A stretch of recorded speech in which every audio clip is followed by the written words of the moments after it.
Mexico സിറ്റിയിലെ പ്രധാന town സ്ക്വയറായ സൊക്കാളോ എന്നറിയപ്പെടുന്ന പ്ലാസ ദെ കോൺസ്റ്റിറ്റ്യൂഷൻ. അവിടെ വൈകുന്നേരം വലിയൊരു ആഘോഷം നടക്കുകയാണ്. സ്ക്വയറിലാകെ ജനം നിറഞ്ഞിരിക്കുന്നു. അതിന്റെ അങ്ങേ അതിരിലുള്ള പള്ളിയുടെ മുറ്റത്ത് ഒരു സംഗീത പരിപാടിയാണ് നടക്കുന്നത്. വനിതാ ദിനത്തോടനുബന്ധിച്ചുള്ള പരിപാടി. പടുകൂറ്റൻ സ്റ്റേജാണ്. അവിടെ ലൈറ്റ് ആൻഡ് സൗണ്ട് സംവിധാനങ്ങളുടെ പിന്തുണയോടെ അതിഗംഭീരമായൊരു സംഗീത നിശ. സ്ക്വയറിന്റെ ഏതാണ്ട് 3/4 ഭാഗവും നിറഞ്ഞ ജനങ്ങൾ. 3/4 ലക്ഷം ആളുകളെങ്കിലുമുണ്ട്. പ്രശസ്ത ലാറ്റിൻ അമേരിക്കൻ സംഗീതജ്ഞ മോൺ ലഫേർട്ടെയാണ് വേദിയിൽ. ചിലിയൻ കലാകാരിയായ ലഫേർട്ടെ നടിയും ഗാനരചയിതാവും കൂടിയാണ്. ഫെസ്റ്റിവൽ ടിയംപോ ദെ മുജറസ് എന്നാണ് ഈ പരിപാടിയുടെ പേര്. വിമൻസ് ടൈം ഫെസ്റ്റിവൽ എന്ന് ഇംഗ്ലീഷ് പരിഭാഷ.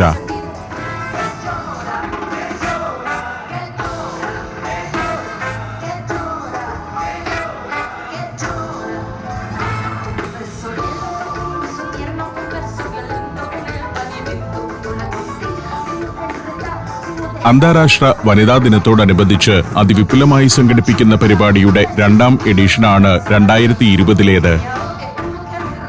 ഇന്ന് മാർച്ച് 7 ശനി. നാളെയാണ് വനിതാ ദിനം. ഇന്ന് രാത്രി മുഴുവൻ അതോടനുബന്ധിച്ചുള്ള പരിപാടിയാണ്. കൂടാതെ നാളെ വിപുലമായ തോതിലുള്ള ഒരു പ്രകടനം മെക്സിക്കോ സിറ്റിയിൽ നടക്കുന്നുമുണ്ട്. ഇന്ന് ഉച്ചയോടെ തന്നെ വേദിയിൽ പരിപാടികൾ ആരംഭിച്ചിരുന്നു. ഇന്നത്തെ ഏറ്റവും പ്രധാന പരിപാടിയാണ് അമേരിക്കൻ ഭൂഖണ്ഡത്തിൽ തന്നെ ഏറ്റവും പ്രശസ്തയായ മോൺ ലഫേർട്ടെയുടെ ലൈവ് കൺസേർട്ട്.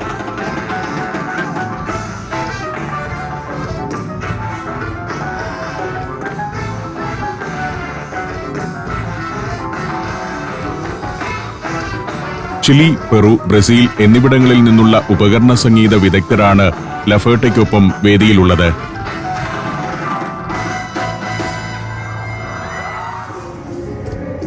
സ്ക്വയറിന്റെ ഓരങ്ങളിൽ ചരിത്ര നിർമ്മിതികളായ കൂറ്റൻ കെട്ടിടങ്ങൾ.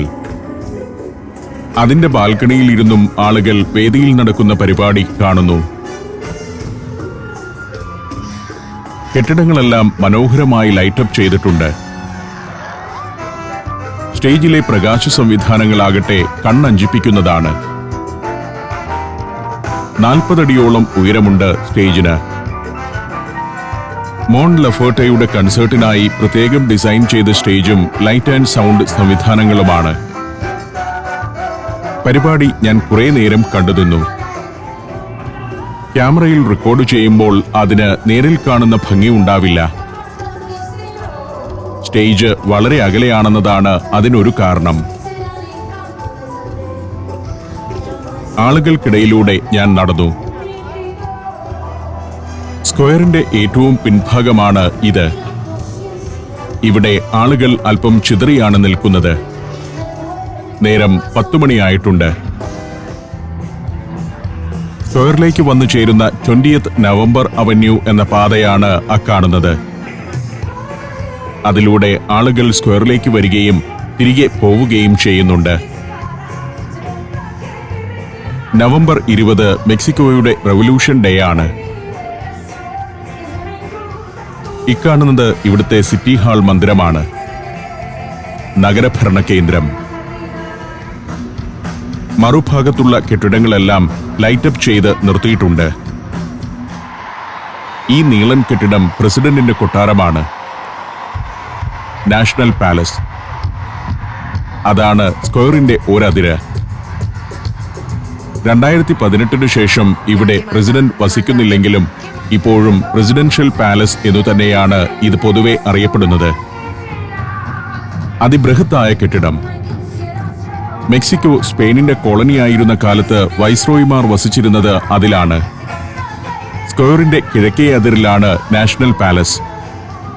തെക്കേ അതിരിലാണ് നേരത്തെ കണ്ട സിറ്റി ഹാൾ. മുനിസിപ്പൽ ആസ്ഥാനമാണത്. ഇതാണ് സിറ്റി ഹാൾ. അതും ഭംഗിയായി ലൈറ്റപ്പ് ചെയ്തിട്ടിരിക്കുന്ന ഒരു ചരിത്ര മന്ദിരമാണ്. ഞാൻ അതിന്റെ വരാന്തയിലേക്ക് കയറി ചെന്നു.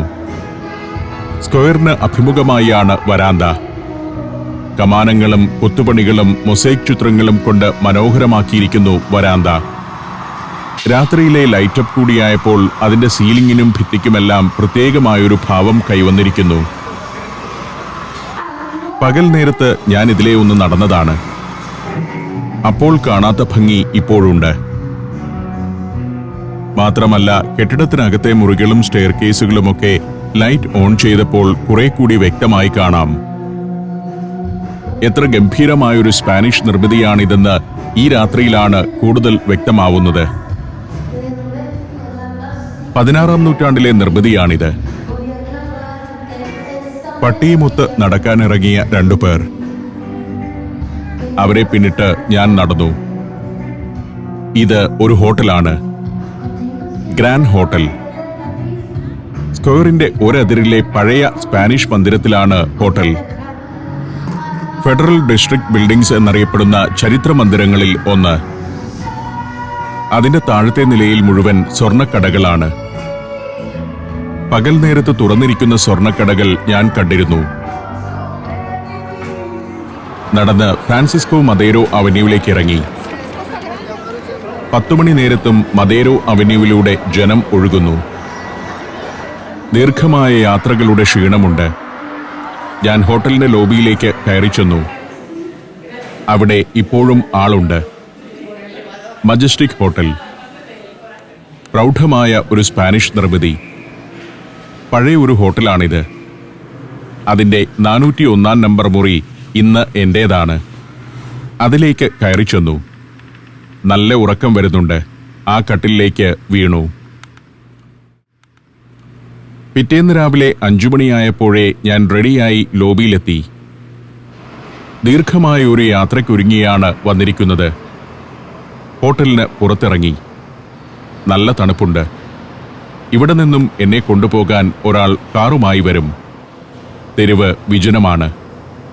എന്നെ ഒരു ടൂറിന് കൊണ്ടുപോകാനാണ് കാർ വരിക. പക്ഷേ കാർ കയറി വരുന്ന ഭാഗം അടച്ചിരിക്കുകയാണ്. അതിന്റെ കാര്യമെന്താണെന്ന് എനിക്ക് മനസ്സിലായില്ല. ഇന്നലെ സംഗീത പരിപാടി നടന്ന സ്റ്റേജ് നേരം വെളുക്കുമ്പോഴേക്കും ഏതാണ്ട് അഴിച്ചു കഴിഞ്ഞു. അത് കണ്ടു നിൽക്കെ ഒരാൾ വന്ന് എന്നെ കൂട്ടിക്കൊണ്ടു നടന്നു. വൊളാരെ എന്ന കമ്പനിയുടെ ബലൂൺ സഫാരി ബുക്ക് ചെയ്ത ആളല്ലേ എന്ന് ചോദിച്ചു. അതെ എന്ന് പറഞ്ഞപ്പോൾ കൂടെ ചെല്ലാൻ നിർദ്ദേശിച്ചു. ഹോട്ടലിനടുത്തുള്ള ഭാഗത്ത് റോഡ് അടച്ചതിനാൽ വേറൊരു തെരുവിൽ വണ്ടി പാർക്ക് ചെയ്താണ് ഈ ഡ്രൈവർ എന്നെ കൂട്ടാൻ വന്നത്. വാഹനത്തിൽ ചെന്ന് കയറി. തിയോത്തി ഹുവാക്കാൻ എന്ന ഒരു ചരിത്രഭൂമിയിലേക്കാണ് ഇന്നത്തെ യാത്ര. ഒരു ആർക്കിയോളജിക്കൽ സൈറ്റാണത്. മെക്സിക്കോയിലെ ഏറ്റവും വിസ്തൃതമായ പ്രീ കൊളംബിയൻ സിറ്റി.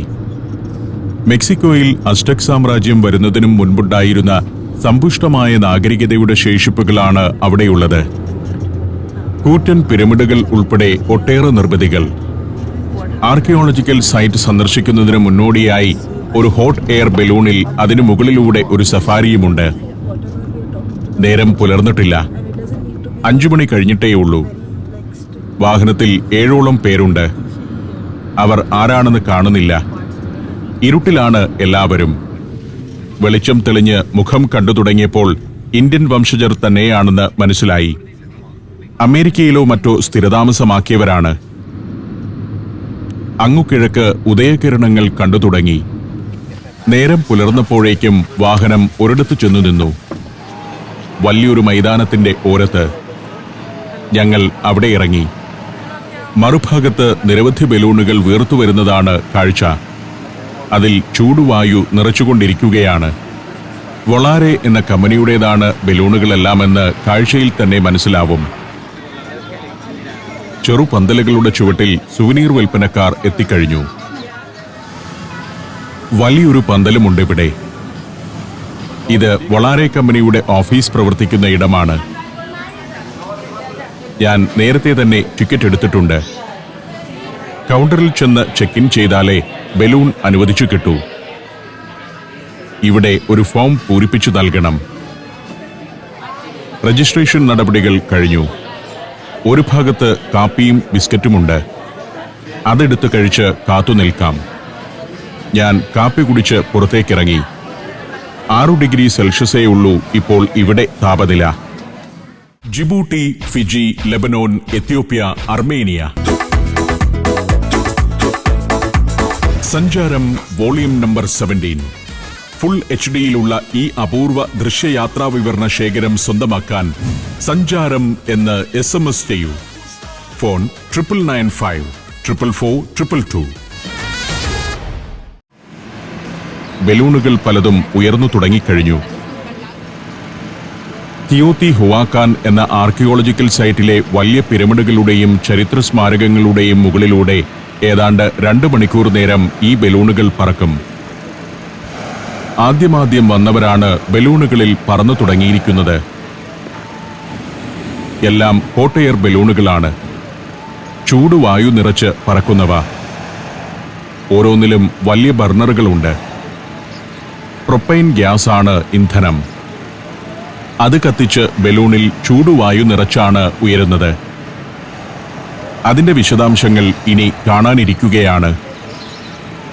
ഇത്തരമൊരു ഹോട്ട് എയർ ബലൂണിൽ തുർക്കിയിലെ കപ്പഡോക്യ പ്രദേശത്തുകൂടി പറന്നത് ഞാൻ ഓർക്കുന്നുണ്ട്. ഗംഭീരമായ ഒരു അനുഭവമായിരുന്നു അത്. വൊളാരെ കമ്പനിയുടേത് മാത്രമല്ല, മറ്റു പല ടൂർ കമ്പനികളുടെയും ബലൂണുകൾ ആകാശത്തുണ്ട്. ആളുകൾ ബലൂണിന്റെ ബാസ്ക്കറ്റിനകത്തേക്ക് കയറിക്കൊണ്ടിരിക്കുന്നു. വിക്കർ ബാസ്ക്കറ്റ് എന്നാണ് ആ ഭാഗത്തിന്റെ പേര്. 2 പേർ മുതൽ 20 പേർ വരെ കയറുന്ന ബാസ്ക്കറ്റ് ഘടിപ്പിച്ച ബലൂണുകളുണ്ട്. ഈ ഒരു ബാസ്ക്കറ്റിൽ ഇപ്പോൾ 10ഓളം പേരാണുള്ളത്. ഓരോ ഹോട്ട് എയർ ബലൂണിലും ഒരു പൈലറ്റ് ഉണ്ടാവും. ആ പൈലറ്റാണ് ബലൂണിനെ പൂർണ്ണമായും നിയന്ത്രിക്കുന്നത്. വിക്കർ ബാസ്ക്കറ്റും ബലൂണുമെല്ലാം ചെരിച്ചിട്ട് ബലൂണിൽ ചൂടുവായു നിറച്ച ശേഷമാണ് അത് നിവർത്തുക.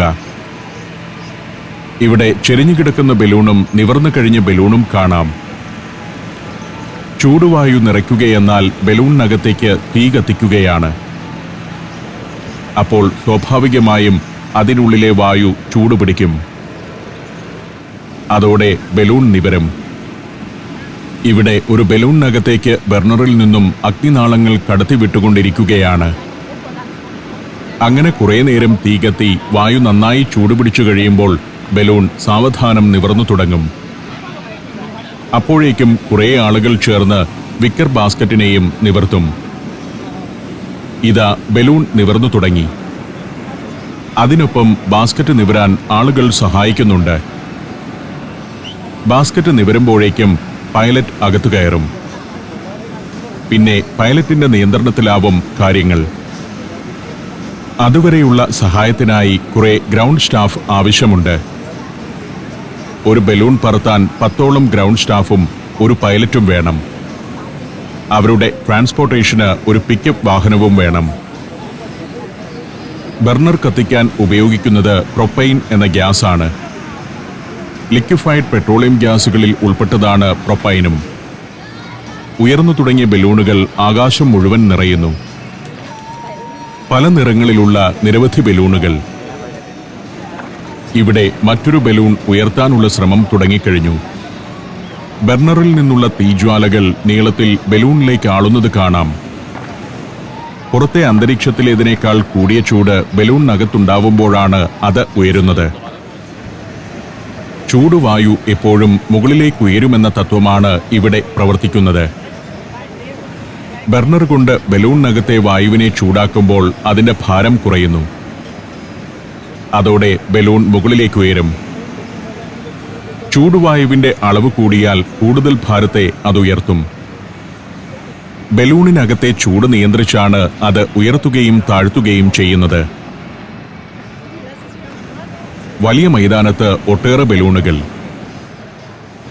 ഇതെല്ലാം വൊളാരെ കമ്പനിയുടേതാണ്. സ്കൈ ബലൂൺസ് എന്ന കമ്പനിയുടെ ബലൂണുകൾ തൊട്ടപ്പുറത്തെ മറ്റൊരു മൈതാനത്തു നിന്നും ഉയരുന്നു. വേറെയും 3-4 കമ്പനികളുണ്ട്. ഇവിടെ നിവർന്നു കഴിഞ്ഞ ഒരു ബലൂണിൽ ബർണർ കത്തിച്ച് വായു ചൂടാക്കിക്കൊണ്ടിരിക്കുകയാണ്. കാറ്റടിക്കാതിരിക്കാൻ ഒരു വശത്ത് പ്രത്യേകം കെട്ടിയിരിക്കുന്ന ഭാഗം സ്കൂപ്പ് എന്നാണ് അറിയപ്പെടുന്നത്. ഒരു സ്ത്രീ വന്ന് എന്റേതുൾപ്പെടെയുള്ള പേരുകൾ വിളിച്ചു. ആളുകൾ ഓരോ ബാച്ചായി ഏതൊക്കെ ബലൂണിൽ കയറണമെന്ന് ഇവരാണ് തീരുമാനിക്കുന്നത്. ഞങ്ങൾ 16ഓളം പേരെ വിളിച്ചുകൂട്ടി നിർത്തിയ ശേഷം ആ സ്ത്രീ എവിടേക്കോ പോയി.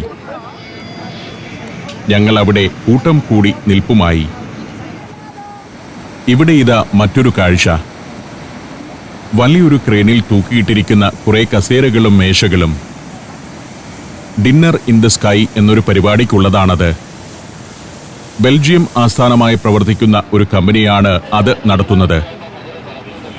ലാസ് വേഗാസ്, പാരീസ്, ദുബായ് എന്നിങ്ങനെയുള്ള പ്രമുഖ നഗരങ്ങളിൽ ഡിന്നർ ഇൻ ദ സ്കൈ റെസ്റ്റോറന്റുകളുണ്ട്. ഇവിടെയും ഒരു ടൂറിസ്റ്റ് ആകർഷണമാണത്. ഇവിടെ ഒരു പച്ച ബലൂണിൽ ചൂടുവായു നിറയ്ക്കുന്നുണ്ട്. അതാണ് ഞങ്ങൾക്കുള്ളത്. 20 പേർക്ക് കയറാവുന്ന വലിയ വിക്കർ ബാസ്ക്കറ്റാണ് ആ ബലൂണിൽ ഘടിപ്പിച്ചിരിക്കുന്നത്. ചൂടുവായു ബലൂണിൽ നിറഞ്ഞു വരുന്നതേയുള്ളൂ. അതൊന്ന് നിവർത്തിയിട്ട് വേണം ഞങ്ങൾക്ക് കയറാൻ. സമീപത്ത് വേറെയും ബലൂണുകൾ നിറച്ചുകൊണ്ടിരിക്കുന്നുണ്ട്. നേരത്തെ ചൂടുവായു നിറച്ചുകൊണ്ടിരുന്ന ഒരു ബലൂൺ ഇതാ ഉയർന്നു കഴിഞ്ഞു. അത് സാവധാനം വാനിലേക്ക്. ഏറ്റവും ശാന്തസുന്ദരമായ ആകാശയാത്ര ബലൂൺ യാത്രയാണ്. ശബ്ദമോ കുലുക്കമോ ഒന്നുമില്ല. വൊളാരെയുടെ ജീവനക്കാരി ഞങ്ങളെ വിളിച്ചു. ബലൂണിൽ കയറുന്നതുവരെ ഞങ്ങളെ നയിക്കുന്ന വൊളാരെയുടെ പ്രതിനിധി ഇവരാണ്. മറ്റാർക്കെല്ലാമോ അവൾ നിർദ്ദേശങ്ങൾ നൽകുന്നുണ്ട്. ഇത്തരം ബലൂണുകൾക്ക് ചില കുഴപ്പങ്ങളുണ്ട്. കാലാവസ്ഥ അനുസരിച്ചാവും യാത്ര. വലിയ കാറ്റുള്ളപ്പോൾ ദിശ തെറ്റി ഇത് മറ്റേതെങ്കിലും ദിക്കിലേക്ക് പറന്നു പോകും. പ്രൊപ്പൈൻ ഗ്യാസ് തീർന്നു പോവുക, അതല്ലെങ്കിൽ വേണ്ട രീതിയിൽ കത്താതിരിക്കുക എന്നിവയെല്ലാം ഇതിന്റെ പ്രവർത്തനത്തെ ബാധിക്കും. നല്ല കാലാവസ്ഥയാണെങ്കിൽ പ്രശ്നങ്ങൾ ഒരു പരിധിവരെ ഒഴിവാകും. കാറ്റിന്റെ ഗതി അനുകൂലമാണെങ്കിൽ കാര്യങ്ങൾ കൂടുതൽ എളുപ്പമാവും. ഇത്തരം ബലൂൺ സർവീസുള്ള പലയിടത്തും അപകടങ്ങൾ ഉണ്ടായിട്ടുണ്ട്. കുറെ പേർ ബലൂൺ അപകടങ്ങളിൽ മരിച്ചിട്ടുമുണ്ട്. എങ്കിലും സാഹസപ്രിയരുടെ ഇഷ്ടവിനോദമാണ് ബലൂണിംഗ്. ഞാൻ ബലൂണിൽ കയറാനായി മൈതാനത്തിന്റെ അതിരിലേക്ക് നടക്കുകയാണ്. ബലൂണുകൾക്ക് പറന്നുയരാൻ മാത്രമുള്ള മൈതാനമാണിത്. ഇവിടെ തന്നെ ഇത് തിരികെ കൊണ്ടുവന്നിറക്കാൻ ആർക്കുമാവില്ല. ലാൻഡിംഗ് മറ്റെവിടെയെങ്കിലുമായിരിക്കും.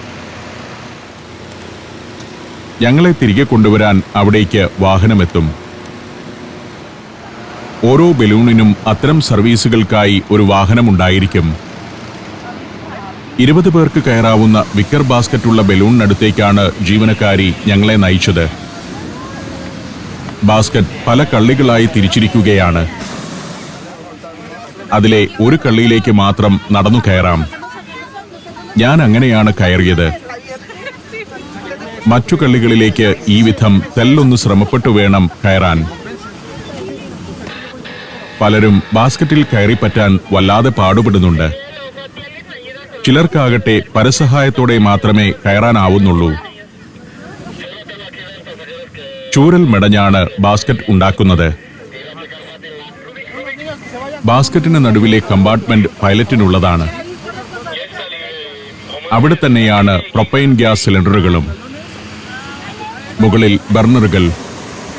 പ്രധാനമായും ബർണർ ജ്വലിപ്പിച്ചും കെടുത്തിയുമാണ് ബലൂൺ ഉയർത്തുകയും താഴ്ത്തുകയും ചെയ്യുന്നത്. പൈലറ്റിനെ സഹായിക്കാൻ കുറച്ചുപേർ താഴെയുണ്ട്. ബലൂൺ നിയന്ത്രിക്കാൻ ഈ ഒരാളേ ഉള്ളൂ. ഇദ്ദേഹത്തിന്റെ പേര് കാർലോസ് എന്നാണ്. ഹോട്ട് എയർ ബലൂൺ പൈലറ്റിനുള്ള ലൈസൻസ് ലഭിക്കാൻ വലിയ പരിശീലനം ആവശ്യമുണ്ട്. ലണ്ടനിലും മറ്റുമാണ് ഇത്തരം പൈലറ്റുമാരുടെ പരിശീലന കേന്ദ്രങ്ങളുള്ളത്. കനത്ത പ്രതിഫലം പറ്റുന്നവരാണ് ബലൂൺ പൈലറ്റുമാർ.